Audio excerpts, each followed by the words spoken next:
మొదటి పట్టణము పునీత యాకోబు రాసిన లేఖ 5వ అధ్యాయము 9వ వచనము నుండి 12వ వచనము వరకు. సహోదరులారా, మీరు ఒకరిపై ఒకరు ఫిర్యాదు చేయరాదు, అప్పుడు దేవుడు మిమ్ము తీర్పునకు గురి చేయడు. తీర్పరి ద్వారము వద్దనే ఉన్నాడు, లోన ప్రవేశింపనున్నాడు.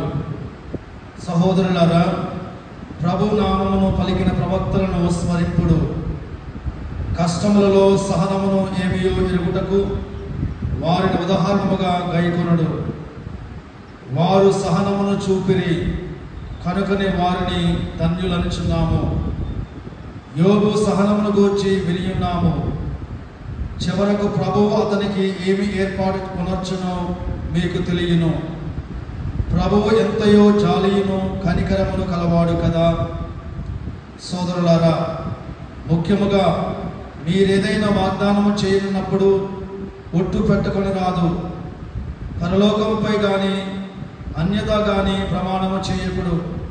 అయినచో అవుననియు, కానిచో కాదనియు మాత్రమే పలుకుడు. అప్పుడు మీరు దేవుని తీర్పునకు గురి కాకుందురు. ఇది ప్రభువు వాక్కు.